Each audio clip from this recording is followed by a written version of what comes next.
There's a whole different language to talk to these other beings.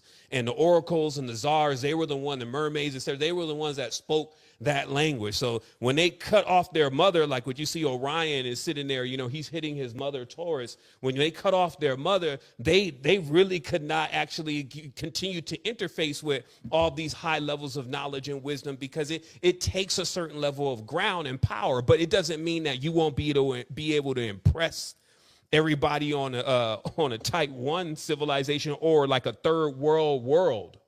Mm. They always talk about third world country, right? What about a third world where you come there and the cats are still fighting each other? They didn't have any reached singularity yet. What is singularity? It has nothing to do with some computer systems. Those are the replica byproducts, Borg. Real singularity is when the organism, which is made up of positive and negative currents, is magnetic field, which we call a torus. But in that process, this field is unified and working together, but consists of opposing poles. This is the same thing as if a male and a female are together, and then they, even though they're different, they decide to bring their two energies together to work for something that's going to benefit the two. Versus male and female could be together totally in conflict, not feeling each other, feeling the opposing forces, choose not to work together, but still be around each other, but actually be working against each other.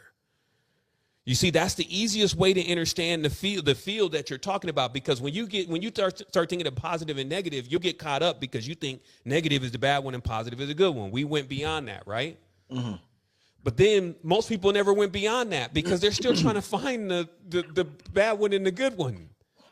They still have this good category and bad category to place everything in. But the truth is, again, the reason why we have nighttime, the reason why bad things do happen to us, the reason why we have bad dreams, etc., is because we're not made up of completely good. Mm. We're not beings that are what you would call good. We're not beings that are just made up of one pole. So now, you know, this process, you know, just zooming in again to what you're asking, the process is that you would go through and you will actually heal these situations. Now, there's a standard way that people kind of look at healing, and they think of forgiveness. Like, I got to forgive it. And then they just be like, well, I can't. A lot of people think, yes. The thing is about the organism, again, that we're in is when you're trying to do something that requires the body with the mind, it's not possible. So watch this. So the mind, it is fascinated with power and knowledge and all of this stuff, right?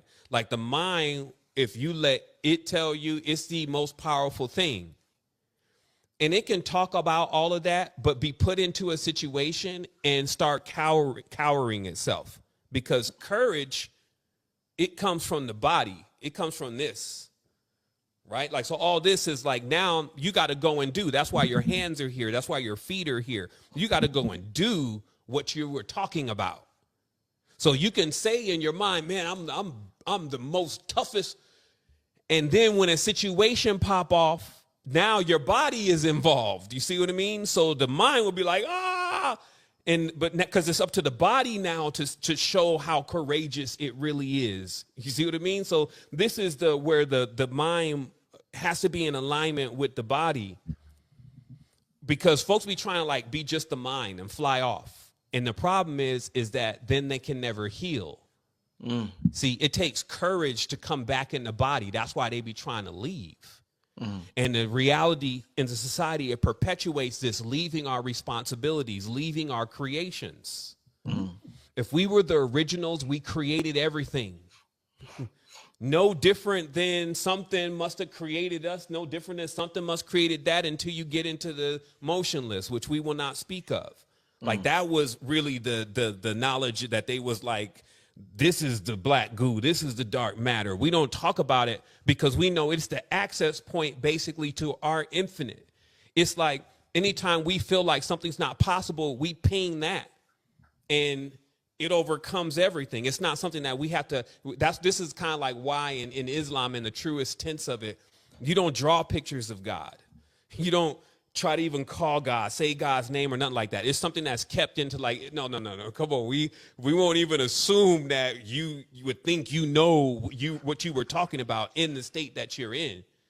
So then what it would do is it would be able to set up like goals for us, like things that we know that, hey, I'm going to eventually reach that stage. Now we believe sometimes that we just already have accelerated the entire ladder. So, and then we be still struggling, still can't figure out what's going on in the matrix, this kind of stuff. So that's why I said the mind's got to align with the heart. And so this is a good time during this build to just really, really lay, you know, esoteric knowledge in itself, mechanics to the realm that we're actually living in, entities that, you know, are in the space, et cetera. All that stuff can be very clear. You know, it can be clarified, you know, and that does kind of depend on, you know, just the host in himself, though, because, you know, the host, you know, the host is the key to harnessing the power and the potential of the guests. The host. And bro, Rich is one that's of what the, I do. I harness. I literally you know, harness the. That's why they love me. I harness. I listen, Seven. My mission is to not as the host of this show, but even I'm a music producer. Even as a music producer, even in life, I could bring the best out of somebody. And I noticed, Seven, and this you don't have to respond to this because I'm about to go on to the next question. In life, what I noticed that I even had the ability to bring the worst out of a person.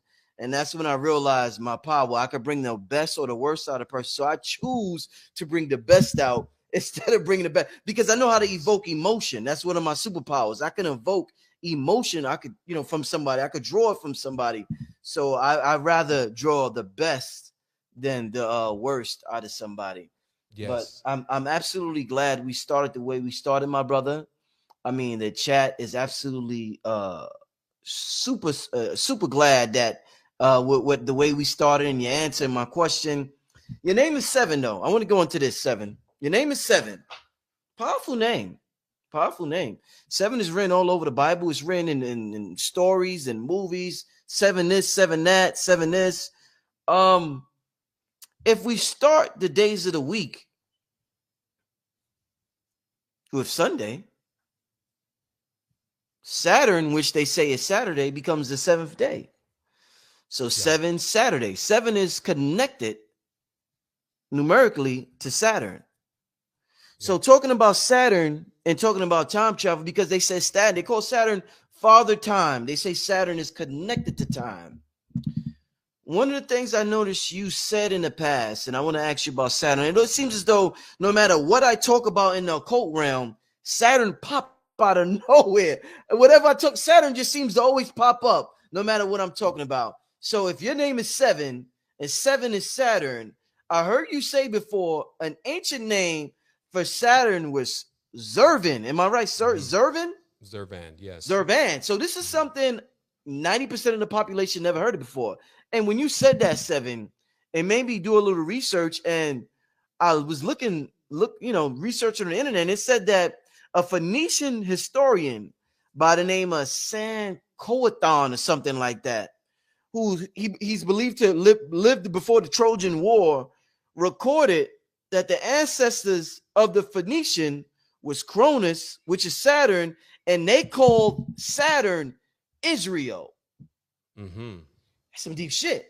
Wow. So an ancient name for Saturn is Israel. I need you first. Are you moving around? That's body language. Seven is like. Well, no, I'm just I'm readjusting. Like I kind of was sitting on that that's one. Body language, buddy. Yeah. So keep it in mind what you said about Saturn being called Zervan, which the majority of us has never heard of, and even they saying Phoenician historians are saying the ancient name for Saturn, they called it Israel. Saturn is the Lord of time. We're talking about time travel. You got to tell me a little bit of history about Saturn and all this stuff I just mentioned. Israel, Zervan, all of that, my brother. Yeah, you know how they say we live life forward, but we understand it backwards. Yes, sir. And, you know, I can definitely say that in my life, I have only been able to learn from my experiences, but it takes me to have to look at my experiences.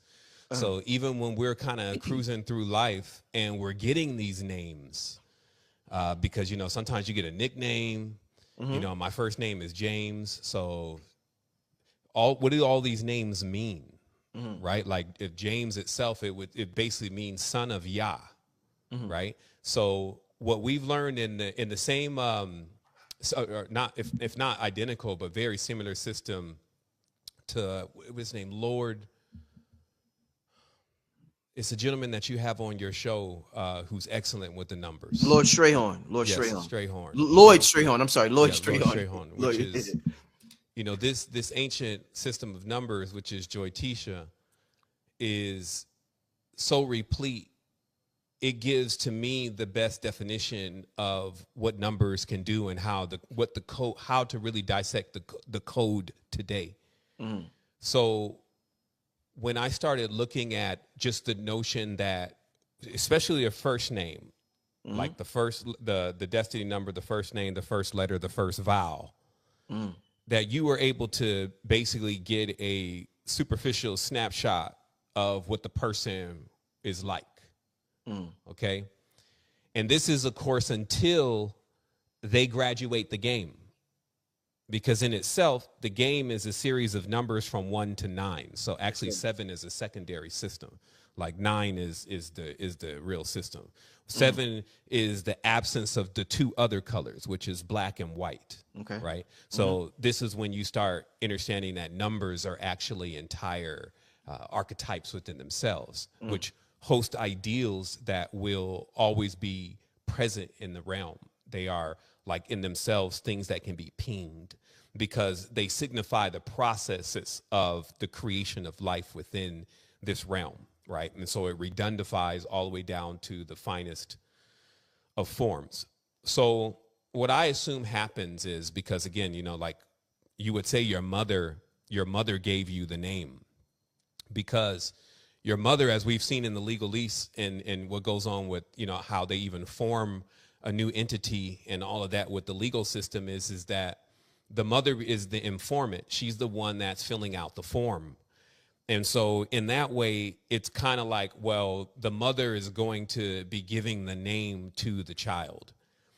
And then with everything in the matrix, you always have this quote unquote positive side of it and negative side of it. And then the necessity of balancing that. And in the event that you end up balancing out that path, then, you know, it's like if you master any path, you will be able to basically see the algorithm that exists within all paths. So I believe that this life, it is highly possible that I arrived in this path of severity, I just call, because I definitely have went through a lot, and I can definitely see how I've had to really, really just be in my own lane, not like so easy to bend and break. I've had to be basically very, very rigid even in my own personal ideals of what I think is possible here in this planet and the potential of what could happen. I can for sure say that I've wrestled, like many have, against the negative side of a lot of that power. And we talked about before how, first of all, you survive in the test of time. So what I believe is that you should just always keep it on the level. What you see is what you get. And because when I came into this, I didn't come into this like without having my whole slate wiped clean already. So it wasn't like anything that I was expecting from the conscious community or expecting from anything for that matter. I actually was looking for that next level up onto another situation because I already seen it. I had already touched it. I've already been into something that is of such a high level of energetics. And it's just simply because, like, on this side, it seems like energy is scarce. But the truth is that there's more energy than you can even handle. So what it really becomes about is how you handle your energy. And so on this path, there's a lot of energy moving through. And I felt like because I was like one smarter in that way, like I knew, yo, don't let the energy take you out. And I've always had a lot of control over my mental consciousness. When I was seeing a lot of that Saturnalian kind of energy moving through, which is a father energy for sure. Like I have a whole breakdown of this. I'm not even going to go through it right now, but I talk about Venus and Saturn. Like even that numerology system that Strayhorn is working with comes from Shukra, who's Venus, but then Venus becomes Lucifer now. Satan becomes the devil. And so all these things are re-engineered in many ways. And that's what I find about the narrative is that whatever it can be to make it negative for you, or what I would say is distorted for you, is kind of how the reality cooks it up. So they will focus on this quote unquote negative side of Saturn or a negative side of Mercury or a negative side of Jupiter, and bring that and just kind of miss that the whole system is that these are the organs in the body that we're talking about. And 7 in the body is actually the bowels, right? Which they call Baal, right? So this is the part of the body that's responsible for removing toxins. So if you don't defeat Baal, if you may, or put Baal in alignment, then your whole reproductive system and your root chakra and your finances won't grow. They won't be of any substance, right? You won't have a vigor. You won't have a legacy. You won't have loins, which is like a lion. And then, so when you look at the symbolism of, again, if we're going to go into Israel, what you're looking at is you're looking at basically a system of knowledge that is, again, taken from the mother, though. I mean, it's cut and clear, you know, that, again, the oracles were the ones where in the Vatican. The oracles are in the Vatican. The Jesuits that are there now are sitting on the portal, like the Kwisatz Haderachs and the covens and all that. They're sitting on the portal so they can get information and knowledge that's coming to this planet before, you know, people have that knowledge and information or can divine that knowledge and information. So they hack that information. You know, there's a lot of, you know, great atrocities that are happening really in the space, even though if we want to stick our heads in the sand, like there's been the whole cover blown off of that. Our children are basically really being harvested for their energy. And there's untold atrocities happening in the dark. And as I said before, because the narrative, which is, you know, even some of this ancient alien narrative and this kind of stuff is almost like it's like you don't even have much of the pages of the book of the beings that you're actually talking about, let alone to kind of realize what kind of time and space they would be living in and what they're doing. But then yet we've adapted their entire culture. And their entire story. And in this way, I'm talking about the Abrahamic traditions and all of that theos, which is not native to this world, if you may, meaning that all that didn't start here.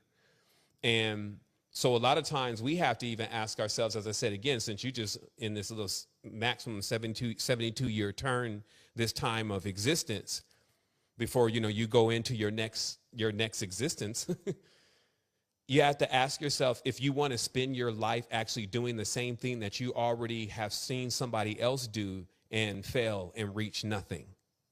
Because that's the beauty of being in the future. Like, we're thousands of years after many prophecies. We're hundreds of years after people have said certain things to see what the results of what they said, like what happened.